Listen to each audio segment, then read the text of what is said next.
Саламатсыздар, урматтуу окуучулар. Жана саламатсыңбы Айгерим? Бул суроо Айгеримден. Эми биринчи суроону азыр түшүнөлүк. Мындай эңкейиш бар экен. Мынчалык эмес го, негизи мындан жапсыраак болсо керек. Мынчалык болсо ылдамдануу көп болуп кетет да, учкан менен кетет. Мындайраак окшойт да. Эми мына могул жерден лыжа чанадам. Кыскасы кызыл лыжа тепкен, ушундай кыйшак.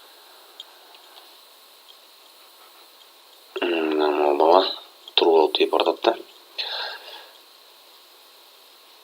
Лыжа чанадам, ылдамдануу 0,3 ылдамдануу менен 100 метр узундугу экен, узундугу 100 метр экен.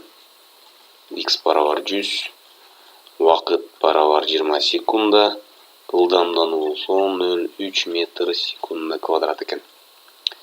Бизден мени сураптыр, лыжа чанадамдын эңкейиштин башындагы ылдамдыгы могул жердеги V1 жана могул жердеги V2-ни сураптыр. Биринчи эмне кылабыз? Мындай формула бар, V барабар VOAT. Баштапкы ылдамдык, акыркы ылдамдык, ылдамдануу, убакыт. Ошондо V2 эмнеге барабар болот? V1 кошулган 0,3 көбөйтүлгөн 20. Кетирдик. V2 барабар V1 кошулган 6. Бүттү. Муну таптык. Эми биз мына бул жерден биринчи формуланы колдондук, экинчи формуланы колдондук. Мындай формула бар: ОТ 1/2 АТ квадрат.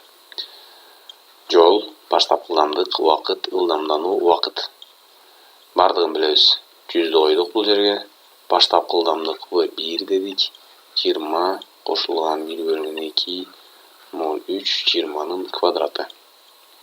100 барабар V1 20 кошулган, бул жердеги кетирсек 1 калат, 440.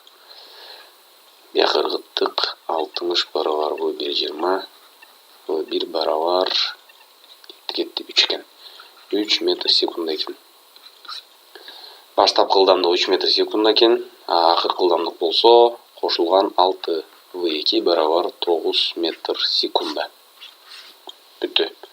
Бул жерден кайсы формуланы пайдаландык? Мына формуланы пайдаландык жана могул формуланы пайдаландык. Болду.